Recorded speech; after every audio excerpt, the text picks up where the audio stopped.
اگلا سوال ہے جی علی بھائی کہ کیا معاویہ کاتب وحی تھے یا عام منشی ہی تھے؟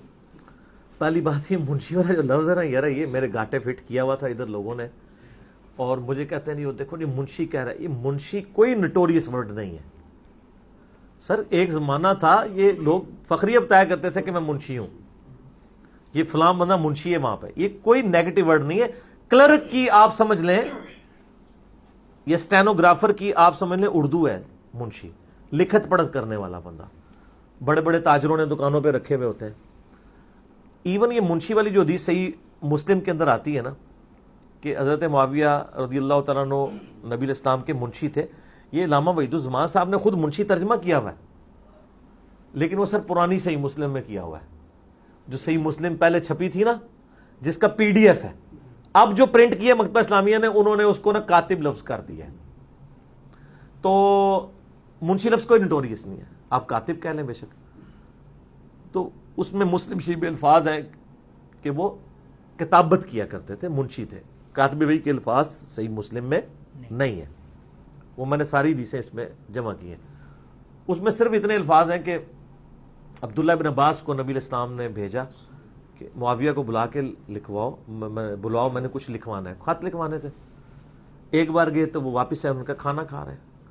دوسری بار تیسری بار جب ایسے ہوا تو نبی الاسلام کی مبارک زبان سے لکھا نکل گیا کہ اللہ اس کا پیٹ نہ بھرے، ٹھیک ہے۔ یہی وہ حدیث ہے جو امام نسائی نے شام میں سنائی تھی تو ان کو شہید کر دیا گیا تھا کہ تم کہتے ہو خصائص علی لکھی ہے تو امیر شام کی بھی کوئی فضیلت بیان کرو، ان کا یہ لو پھر فضیلت سن لو، ٹھیک ہے، اگر سننی ہے۔ پہلے تو انہوں نے بڑا کہا کہ یار ان کی فضیلت کوئی نہیں ہے، اگر سننی ہے تو تم سے ہضم نہیں ہونی، تو انہوں نے یہ حدیث سنائی۔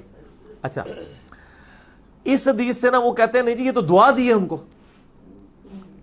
آپ کو سمجھ ہی نہیں آیا، کیونکہ کہتے ہیں امام مسلم اس کے ساتھ حدیث لے کے ہیں کہ اے اللہ اگر میں کسی کے لیے ایسے کلمات بولوں، میں بھی ایک انسان ہوں، میں بھی بعض اوقات ایسی زبان سے بات نکل جاتی ہے انسان ہونے کے ناطے، تو اگر میں کسی کے لیے ایسے کلمات نکال دوں اور وہ اس کا اہل نہ ہو، پوائنٹ ٹو بی نوٹڈ، تو میری اس بد دعا کو اس کے لیے دعا بنا دینا۔ یہ وہ اس کا اہل نہ ہو، یعنی مراد کیا کہ اگر وہ بد دعا کا اہل ہو تو پھر بد دعا ہی رکھنا، یہی مطلب ہوا نا۔ اگر وہ اہل، اچھا اب وہ یہ اب بعد میں ہم ڈیسائیڈ کرتے ہیں یہ بدعا بنی ہے یا دعا بنی ہے۔ یہی حدیث دلائل النبوہ امام بیہقی کی کتاب میں آتی ہے۔ اس کتاب کا نام ہی بتا رہا ہے کہ اس میں سے رزلٹ کیا نکلا۔ دلائل النبوہ وہ کتاب ہے جس میں نبی علیہ السلام نے جو پروفیسیز دی تھی نا کہ مستقبل میں یہ ہوگا اور وہ پورا ہو گیا، اس کے اوپر یہ 3500 احادیث پہ مشتمل امام بیہقی کی کتاب ہے۔ عمار کو ایک باغی جماعت قتل کرے گی، یہ بھی دلائل النبوہ میں ہے، اور وہی ہو گیا، ٹھیک ہو گیا۔ اسی کانٹیکسٹ میں دیکھنا ہے اس کتاب کا ٹاپک کیا ہے۔ اب یہی حدیث جب امام بیہقی اس میں لے کے آتے ہیں تو وہ کچھ بتانا چاہ رہے ہیں نا کہ نبی اسلام نے کسی کو بدعا دی تھی تو وہ بدعا پوری ہو گئی، ٹھیک ہے نا، تبھی وہ غیبی خبر بنے گی نا، تو حدیث لے کے آئے ہیں۔ ادھر بھی مسلم والی حدیث ہے، اس میں ابن عباس کہتے ہیں کہ وہ وہی لکھا کرتے تھے۔ مسلم میں ہے کہ وہ کاتب تھے، لیکن اس کے بعد لکھا ہوا ہے کہ جو نبی السلام نے بدعا دی نا، اس کے بعد وہ راوی کہتے ہیں کہ پھر وہ بدعا لگ گئی ان کو اور پوری زندگی ان کا پیٹ نہیں بھرا، ٹھیک ہے۔ لیکن اللہ معافی دے وہ حدیث بھی یاد ہی لکھتے ہیں۔ وہ شیخ زبیر صاحب نے بھی ایک مضمون لکھا تو وہ لکھ دیے وَكَانَ يَكْتُبُ الْوَحْيَ، کاتب وحی والی بات لیتے، میں اسے کہتا ہوں کہ پوری آپ بات بیان کریں۔ اور دوسرا اگر یہ دعا بنی ہے نا تو پھر جس صحابہ کو نبی علیہ السلام نے کوئی دعا دی ہے نا تو سر پھر حدیثوں میں ملتا ہے کہ ان کو وہ چیزیں لگی ہیں۔ جیسے بخاری میں ہے کہ نبی علیہ السلام نے انس بن مالک کو لمبی عمر کی دعا دی تھی، تو بخاری میں موجود ہے، وہ کہتے ہیں کہ مجھے اللہ نے اتنی لمبی عمر دی ہے، 82 سال حضور کے بعد وہ زندہ رہے ہیں، کہ کتنے وہ اپنی اولاد میں سے کتنے بچوں کو دفنا چکے ہوئے تھے، 110-12 سال کے ہو کے وہ فوت ہوئے ہیں۔ تو جس کو جو دی ہوئی ہے نا نبی علیہ السلام نے دعا، تو آپ کو حدیثوں میں پھر ملے گا کہ وہ دعا اسے لگی ہے اور وہ پوری ہوئی ہے اس طریقے سے۔ یہاں جب نبی علیہ السلام نے ان کو دعا دی تھی کہ ان کا پیٹ خدا نہ بھرے، اور یہ کہتے ہیں یہ دعا ہے، تو پھر حدیثیں ہونی چاہیے تھی کہ وہ دعا یہ کس صورت میں بنے گی کہ ان کا پیٹ بھر جائے، تو پھر اس پہ حدیثیں ہونی چاہیے تھی کہ وہ ایک لقمہ ہی زبان پہ رکھتے تھے تو پیٹ بھر جاتا تھا، ان کو کھانے کی ضرورت نہیں پڑتی تھی، کئی دن تک کچھ کھائے پیے بغیر وہ زندہ رہتے تھے۔ یہ پریکٹیکلی دعا کا اثر ہونا چاہیے تھا نا، اس کی بجائے اگر یہ آتا ہو کہ وہ اتنا کھاتے تھے پیٹ پھر بھی نہیں بھرتا تھا, تو پھر وہ دعا ہوگی. ایک بندہ کھائے اس کا پیٹ نہ بھرے, تو وہ ذرا اپنے بزرگوں سے علماء سے پوچھ لیں آپ وہ کیا ہے. اگر دوسری والی بات موجود ہے تو آپ وہ بتا دیں. بلکہ الاوائل کتاب ہے امام ابن ابی عاصم کی, اس کتاب کا نام یہ ہے کہ دنیا میں پہلے کام کون کون سے ہوئے. یہ جو حدیث ہے سب سے پہلے اللہ نے قلم کو پیدا کیا, یہ وہ حدیث لے کے آئے ہیں. الاوائل کتاب میں لے کے آئے کہ نبی علیہ السلام فرمایا میری امت کا پہلا شخص جو میری سنت کو بدلے گا وہ بنو امیہ سے ہوگا. یہ البانی نے بھی لیا اور پھر لکھا کہ اس سے مراد وہ شخص ہو سکتا ہے جس نے خلافت کو وراثت بنا دیا ہے, یعنی امیر شام, کیونکہ حضرت عثمان نے تو اس میں الفاظ ہے کہ وہ آل امیہ سے ہوگا. یہ بھی الاوائل میں ہے کہ پہلا شخص. الاوائل میں ایک ہے کہ پہلا شخص جس نے جمعے کا خطبہ بیٹھ کے شروع کیا وہ امیر شام تھے, کیونکہ ان کا پیٹ بڑا تھا تو وہ کھڑے ہو کے خطبہ نہیں دے سکتے تھے, دعا لگی ہوئی تھی نا. تو وہ جو دعا اسنا نہیں, اس میں آپ اسیں گے تو وہ اسی کو لے کے بیٹھ جائیں گے, وہ کہیں گے علمی بات نہیں ہو رہی ہے, اسی اپنے اندر ہی رکھیں آپ. تو مطلب بات یہ کہ وہ پھر اور طرف چل پڑتے ہیں. تو ہم کہتے ہیں یہ دیکھیں آپ ساری چیزیں, ہمیں نہ مجبور کریں کہ ہم ان باتوں میں اور مزید آگے جائیں. میرا یوٹیوب پہ کلپ بھی ہے کہ حضرت معاویہ کاتب وہی تھے.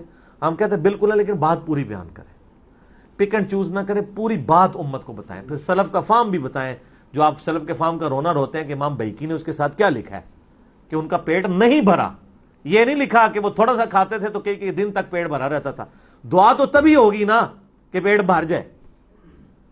پیٹ نہ بھرنا کسی کا اگر یہ دعا ہے تو وہ کہتے ہیں, وہ اس میں خود بھی مانتے ہیں کہ وہ جو پھر کہتے ہیں وہ بلکہ یہاں پہ وہ جو ایک مفتی صاحب بریلویوں کے گزرے ہیں جنہوں نے جال حق لکھی ہے نام لیے بغیر, گجرات کے, انہوں نے ایک دفاع پہ میرے شام کی کتاب لکھی ہے. اس میں وہ لکھتے ہیں کہ یہ جو ابن باز 3 دفعہ گئے ہیں نا, ہو سکتا ہے امیر شام کو بتایا ہی نہ ہو اور باروں بار سے ہو کے آگے ہوں, اس لیول تک ڈیفینڈ کرتے ہیں.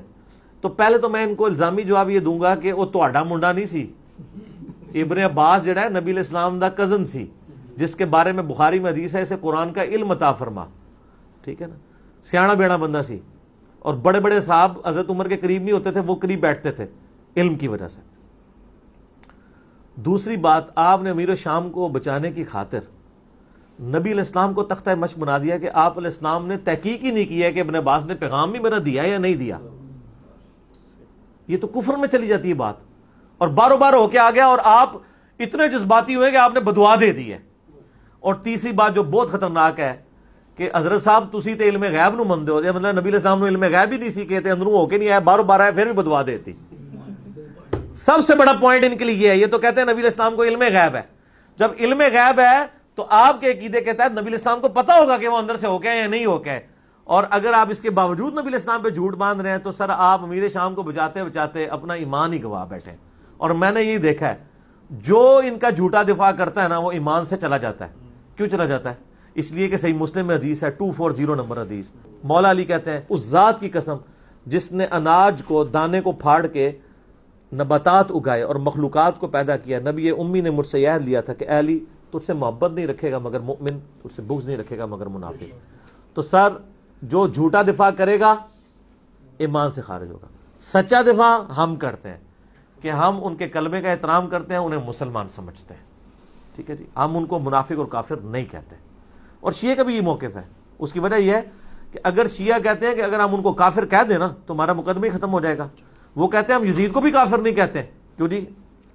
اسی طرح نا شیعہ کے ہاں وہ کہتے ہیں اگر ہم کہتے ہیں کافروں نے مارا تو ہمارا رونا پیٹنا ہی بند ہو جائے گا, کیونکہ ہمارا تو غم ہی یہی ہے کہ مسلمانوں نے مارا ہے, ٹھیک ہے نا جی. باقی قانونی مسلمان, حقیقی مسلمان, اس کا فیصلہ اللہ کے پاس رہنے دیں. کوئی فیصلہ نہ کریں آپ اس طرح کا کہ جس کی وجہ سے آپ کے لیے مصیبت کھڑی ہو جائے. ٹھیک ہو گیا جی.